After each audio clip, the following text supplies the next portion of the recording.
여러분 같이 하십니다. 그는 크게 하시죠. 그는 흥하여야 하겠고 나는 쇠하여야 하리라.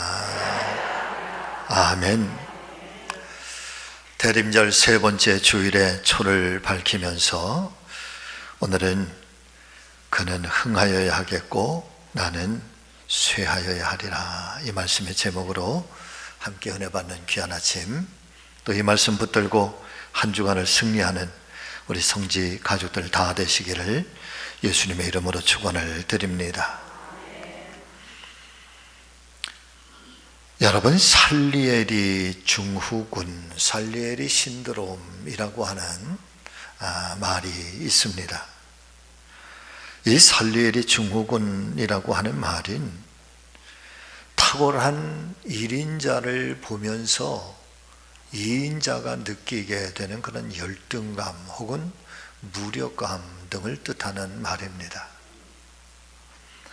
이 말의 유래는 러시아의 그 유명한 소설가요 또 시인이었던 알렉산드르 푸시킨이라고 하는 사람의 희곡에 등장하는 살리에르라고 하는 사람을 통해서 유래된 말인데, 이야기의 내용은 대략 그렇습니다. 이 희곡에 두 사람이 등장을 합니다. 한 사람은 당대의 천재적인 음악가 모차르트가 등장을 하고, 그리고 동시대를 살아가면서 탁월한 음악가요 또 궁정음악가의 악장까지 지날 만큼 그런 훌륭한 음악가였던 살리에리.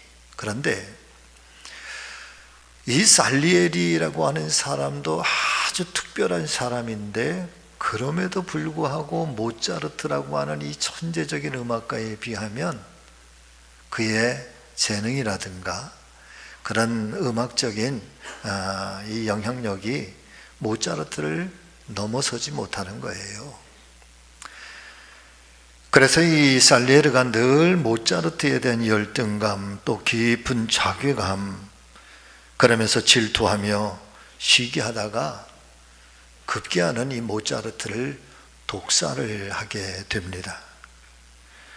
물론 이와 같은 이야기는 아주 유명한 아마데우스라고 하는 영화로 만들어져서 이런 사실들이 공개가 되기는 하는데, 그런데 사실은 이 영화 속의 이야기처럼 살리에르가 모차르트를 정말로 독살을 했는가라고 하는 부분에 대해서는 역사적인 반문이 많이 있는 것 같습니다.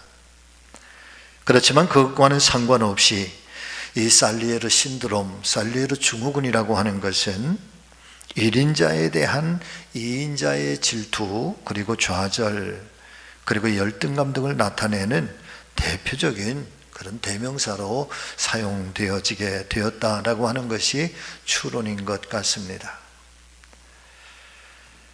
그렇습니다. 인간은 누구나 다 자기 자신이 주인공이 되고 싶어 합니다.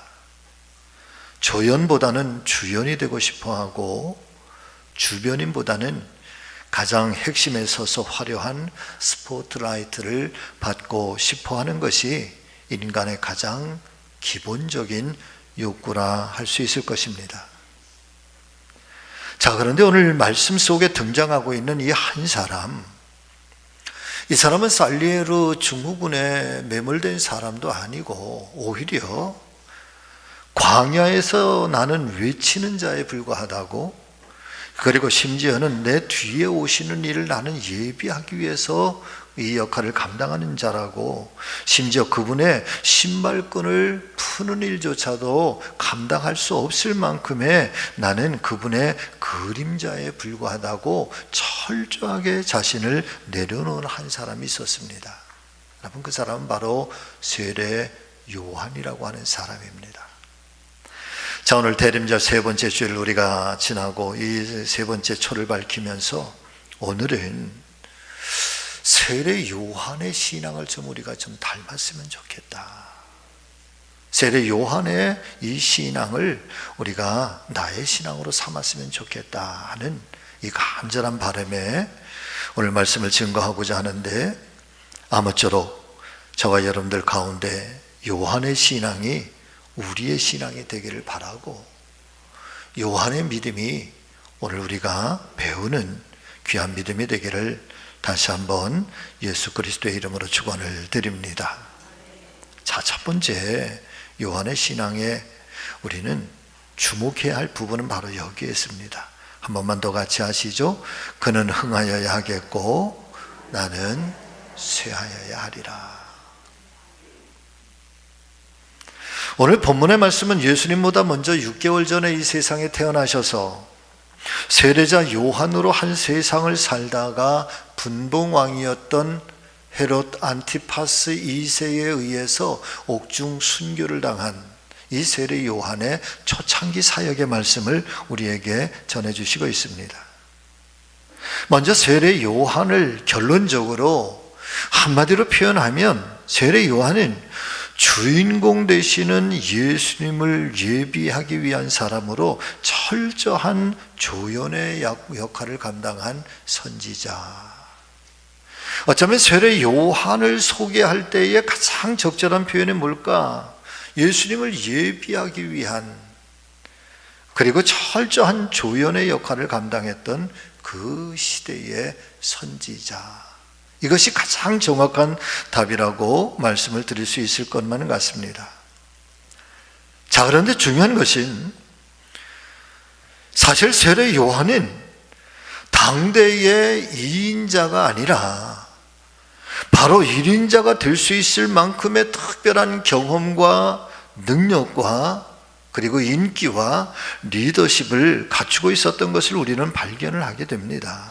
말씀을 보면은 오늘 요한이 광야에 나타나서 회개의 세례를 선포하였을 때 온 유대 지방의 사람들, 그리고 온 예루살렘 지역에 사는 사람들이 여러분 그렇게 세례 요한에게 찾아와서 죄를 고백하고 가슴을 찢고 통회를 하면서 그에게 세례를 받았다. 이게 성경이 세례 요한의 사역의 단면을 보여주고 있는 증거입니다. 여러분, 그런데 참 이게 이상하지 않으십니까? 어느 날 갑자기 한 사람이 나타나서 회개하라고 큰 소리로 외쳐대기 시작합니다. 자, 그런데 그 한 사람의 회개하라고 하는 이 외침의 소리 앞에 유대 지역의 그 많은 사람들, 예루살렘의 그 많은 사람들이, 그것도 성전에서 모여든 것이 아니라 도시 한가운데 모여든 것이 아니라 광야까지 걸어서 나가야 되고 그 뜨거운 태양빛에 그 광야 앞에서 그렇게 찾아 나가서 거기서 눈물을 흘리고 거기서 죄를 동의하고 그리고 자기를 돌아보면서 세례를 받고 새로운 사람으로 거듭나는 역사가 이 시대에 일어나게 되었다라고 하는 것이죠. 그의 영향력으로 말미암아서 유대 지역과 예루살렘 전 지역이 들썩들썩하고 있었다라고 하는 것은 세례 요한의 영적 리더십이 얼마나 강렬했는가라고 하는 것을 우리에게 보여주고 있는 대목이 아닐 수 없는 것입니다. 자, 그렇다면 사랑하는 성도 여러분, 하나의 가설입니다만은 내 자신이 이때 당시에 내 자신이 만일 세례 요한이라고 상상해 보았을 때 이 예수님의 영광을 나눠 갖고 싶어 하는 그런 인간적인 욕망은 요한에게 없었을까? 자신의 한마디 한마디에 그냥 사람들이 그 광야까지 찾아오고 가족들이 찾아오고 어린아이로부터 노년이 이렇게까지 찾아와서 그 말씀을 들으려고 하고 그리고 그 말씀 앞에 엎드리고 그리고 죄를 통회하면서 그렇게 추종하며 따르는 그 무리들을 보면서 사람 믿음의 성도 여러분, 나도 예수님처럼 높아지고 싶은 욕망이 생겨나지 않았을까요? 또 다른 의미에서 말씀을 살펴보면 요한복음 1장 37절의 말씀에 의하면 안드레와 요한이라고 하는, 여러분 이 안드레와 요한은 원래 세례 요한을 추종했던 아주 철저한 수제자와 같았던 사람이 안드레와 요한입니다. 그런데 어느 날 갑자기 안드레와 요한이 세례 요한을 떠나, 그리고 보니까 예수님의 제자가 돼서 예수님을 따라다니고 예수님 세례를 받는 일에 있어서 여러분 가장 적극적으로 그렇게 일하는 예수님의 제자가 되어 있는 겁니다. 만일 그렇다고 한다면 어느 날 갑자기 자신을 버리고 예수님을 따라가는 그 모습을 보면서 요한의 마음에 여러분 섭섭함이 생겨난 것은 아니었을까? 자, 그런데 말씀을 보면은 세례 요한은 자신이 누군지에 대해서 질문하는 사람들에게 거리낌 없이 단호하게 여러분 이렇게 이야기를 합니다. 요한복음 1장 19절과 20절의 말씀, 우리 다 같이 함께 이 말씀을 읽겠습니다. 유대인들이 예루살렘에서 제사장들과 레위인들을 요한에게 보내어 내가 누구냐 물을 때에 요한의 증언이 이러하니라. 요한이 어떻게 말하고? 드러내서 말하고, 뭐하니?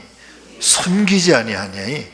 드러내야 하는 말이 나는 그리스도가 아니라. 할렐루야. 많은 사람들이 광야에서 활동하던 요한에 대해서 여러분 이런저런 이야기를 했을 것입니다. 그분은 보통 사람이 아닙니다. 그분은 마침내 우리가 기다리던 그 선지자입니다. 그러면서 많은 사람들이 그렇게 광야로 찾아가서 세례 요한에게 세례를 받는 그런 모습들을 보면서 예루살렘에 있는 유대인들이 제사장들과 레위인들을 요한에게 보냅니다. 그리고 요한에게 찾아와서 그들이 이렇게 질문을 하지요. 너는 누구냐? 내가 누구냐? 정말 사람들이 생각하는 것처럼 나는 그리스도가 맞느냐? 그런 질문을 받은 세례 요한은 둘러대지도 않고 애매모호하게 말하지도 않고 여러분 숨기지도 아니하고 말하기를 나는 그리스도가 아니라는 것입니다. 인기도 대단했던 사람, 영향력도 대단했던 사람, 그의 말 한마디에 엄청난 파워를 지니고 있는 사람, 그리고 수없이 많은 추종자들이 따라다녔던 그런 사람. 이런 경우에 여러분 대개 많은 사람들은요 자신을 있는 그대로 드러나지 아니하고 이때를 기회로 삼아서 마치 자신에게 어떤 신적인 능력이 있는 것처럼, 그리고 자기 자신을 스스로가 높여서 여러분 하나님의 자리에 자기를 두는 사람들이 얼마나 많은지 모릅니다. 어쩌면 우리 시대에도, 아니 과거의 시대 속에서도 끊임없이 등장하고 있는 이 사이비 교주들, 그리고 이단 사상을 가지고 이단 신화를 가지고 있는 이단의 교주들이 여러분 바로 이런 역할을 했던 사람들 아닐까. 예전에 어떤 분을 보니까 여러분 어떤 분이 어떤 사람이 그런 이야기를 해요. 자기는 예수님의 둘째 아들이야. 하나님의 둘째 아들이랍니다. 예수님이 자기의 형이래. 그래서 예수님은 장남이어서 지금 하나님 아버지 곁에서 아버지를 보좌해야 되기 때문에 장남인 너는 내 곁에 있고 둘째인 내가 세상에 가서 세상을 심판하라고, 그래서 둘째인 자기가 메시아로 세상에 왔다고, 예수님은 우리 형님이라고 그렇게 이야기하는 사람도 있더라고. 뭐 그런 사람들도 뭐 있다 쳐요. 그런데 말이에요, 더 안타깝고 더 문제가 되는 거는 그런 사람의 이야기를 곧이곧대로 믿고 그 앞에서 메시아라고 할렐루야 아멘 아멘 하면서, 아유 그런 사람들은 도대체 나는 정말 이해가 안 돼요, 여러분.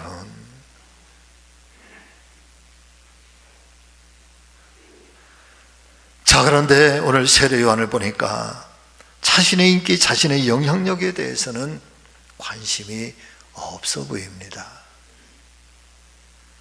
왜냐하면 그의 관심은 여러분 같이 하십니다. 오직 자신이 증거해야 할 단 한 사람, 단 한 분, 예수 그리스도. 다 같이 아멘. 예수 그리스도 그 한 분에게만 그 마음이 있었기 때문에 그렇습니다. 그러면서 그들의 다그친 질문 앞에 요한이 다시 한번 분명하게 대답을 해주고 있는데 1장 23절의 말씀을 보니까 나는 이는 선지자 이사야의 말과 같이 주의 길을 곧게 하라고 광야에서 외치는 자의 소리로라 하니라. 그러면서 자신의 역할은 광야의 소리꾼에 불과하다. 나는 그분의 신발끈을 푸는 일조차 감당할 수 없는 미약한 존재라고 고백을 하면서 여기에서 아주 유명한 세례 요한의 그 고백이 나타나게 됩니다. 여러분 그 고백이 뭘까요? 그 고백이 바로 요한복음 3장 30절의 말씀, 그는 흥하여야 하겠고 나는 쇠하여야 하리라. 할렐루야.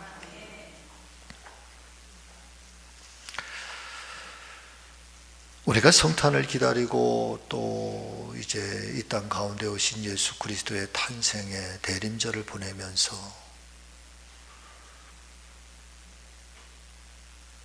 다시 한번 하나님의 말씀 앞에 그렇게 나를 낮추고 그 말씀의 그 비밀 앞에 여러분 내 모습을 이렇게 비추어 보면서 오늘 우리가 놓치지 말아야 되고 절대 빼앗기지 말아야 할 신앙이 있다면 여러분 바로 이 세례 요한의 이 고백인 거죠.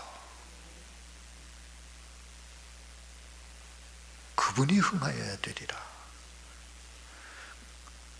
그분이 흥하기 위해서는 여러분 내가 쇠하여야 되는 거거든요. 그런데 많은 경우에 사람들은요, 내가 흥하기 위해서 예수 그리스도를 쇠하여 버리는 경우가 얼마나 많은지 몰라. 여러분 나라도 그렇고 정치도 그렇고 하나님의 거룩한 신앙 공동체인 교회 안에서도 가정 속에서도 내가 사회생활하는 나의 사회생활 어떤 그런 속에서도 정말 필요한 이런 은혜가 있고 신앙이 있고 우리가 감당하고 우리가 살아가야 할 그런 그리스도인의 모습이 있다고 한다면 그분이 흥하고 나는 쇠하여야 하리라. 할렐루야. 절대 여러분 절대 나는 흥하고 예수께서 쇠하게 되는 이런 엄청난 어리석음을 범하지 않기를 예수님의 이름으로 축복합니다. 자, 두 번째, 오직 주님 예수께서 영광을 받으실 수만 있다면 이라고 하는 신앙인 것입니다. 한 번은 이런 일이 있었습니다. 요한복음 3장의 말씀을 보면은 요단강 근처 에논이라고 하는 지역에서 세례 요한이 세례를 베풀고 있을 때에 그래서 그렇게 멀지 않은 곳에서 여러분 예수님께서도 공생의 사역을 시작하시면서 요단강에서 세례를 베풀고 있었습니다. 그런데 그때 어떤 사람들이 찾아와서 세례 요한에게 그리고 요한의 제자들에게 이렇게 이야기를 합니다. 당신의 세례보다 저 예수님의 세례가 더 권위 있습니다.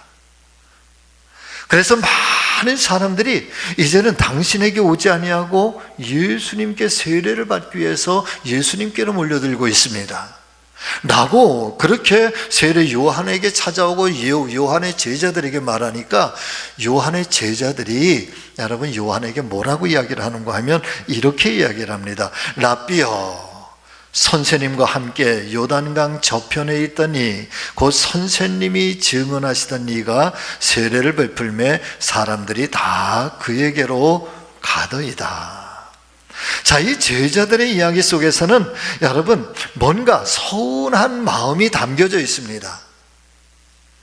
예수님을 예수님이라고도 말하지도 아니하고, 그리고 메시아라고 그렇게 고백하지도 않습니다. 어떻게 표현을 하는가 하면, 선생님께서 증언하셨던 바로 그이가, 그 사람이, 그래서 예수님을 향한 이 제자들의 언어 속에서는 하나의 존중감도 보여지지를 않습니다. 서운함과 또 심지어는 좀 예수님을 좀 이렇게 낮추려고 하는 그런 마음까지도 여러분 그렇게 담겨져 있습니다. 여러분, 그런데 이 제자들의 이 이야기가 어디서 많이 들어본 것처럼 느껴지지 않으십니까?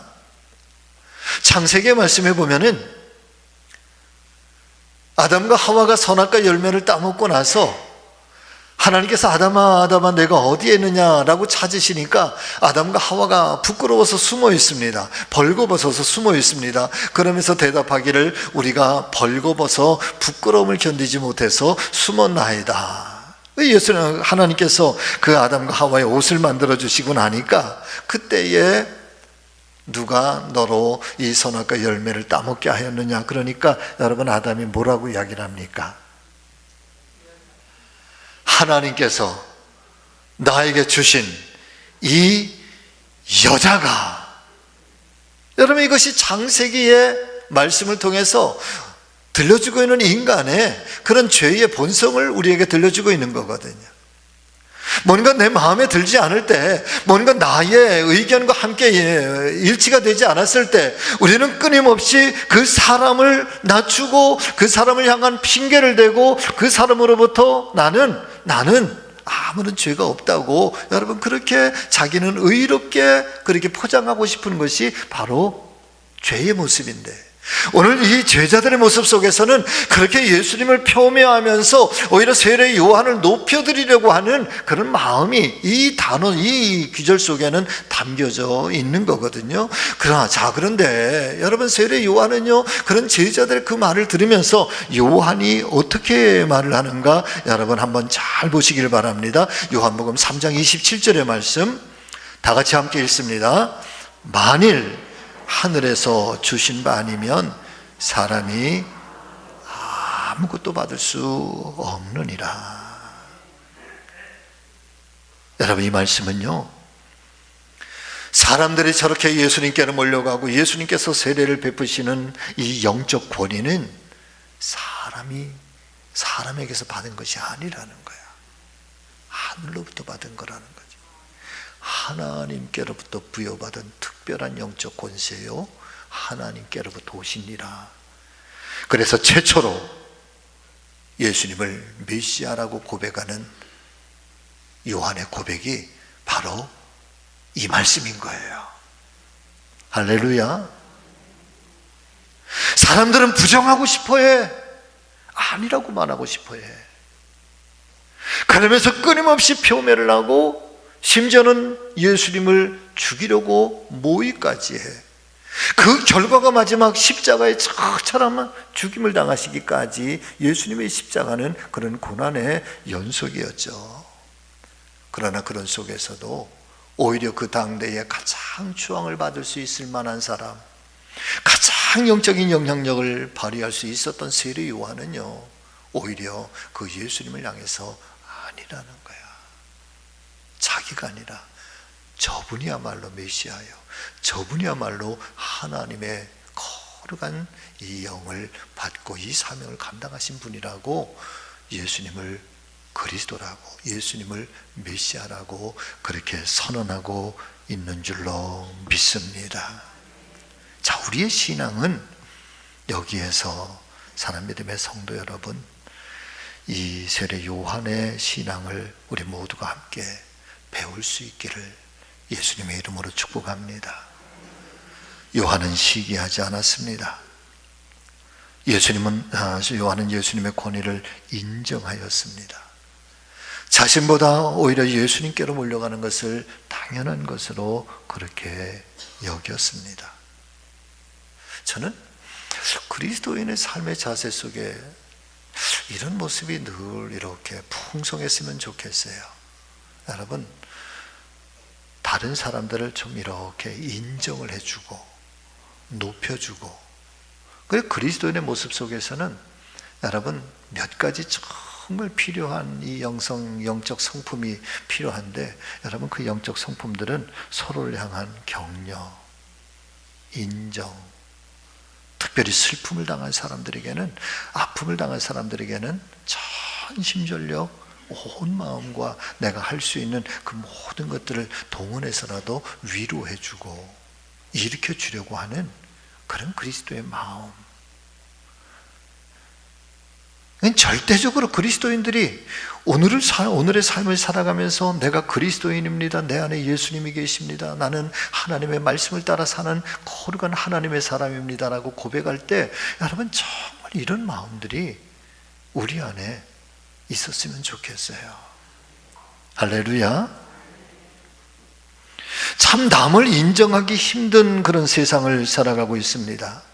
극심한 경쟁이 가득한 시대를 살아가면서 남의 불행이 나의 행복이라고 외치는 시대, 남을 끌어내려야지만 내가 올라갈 수 있는 그런 시대 속에서 남을 인정하는 것 정말 힘이 듭니다. 남의 장점을 인정해 줄 줄 알고, 남을 나보다 낮게 여길 줄 알고, 때로는 정말 이런 사람들 때문에 우리가 행복할 수 있다고,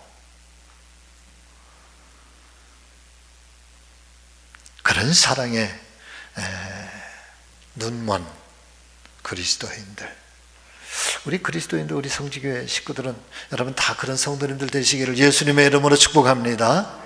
인사하십니다. 당신은 참 아름다운 사람입니다.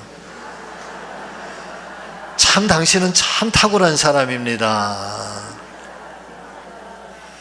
저보다 10배는 나은 사람이군요. 시작.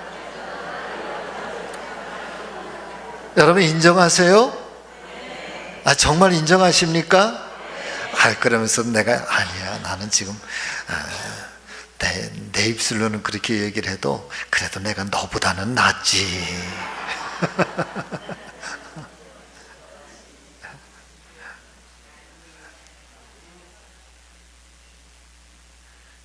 여러분 절대 바벨탑 쌓지 마세요. 아멘. 내가 바벨탑을 쌓으면 여러분 하나님이 무너뜨려. 하나님이 나를 이렇게 높여주셔야지. 자기가 자기를 막 높이려고 하지 마요.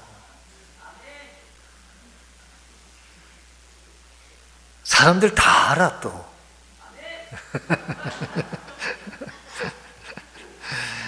최권사님 요즘에 아멘 너무 잘해, 너무 잘해. 자, 말씀을 마치려고 합니다. 대림절을 세 번째 주일을 보내면서 교회는 도대체 뭘까? 성도는 도대체 뭘까? 여러분 함께 고민을 해보게 됩니다.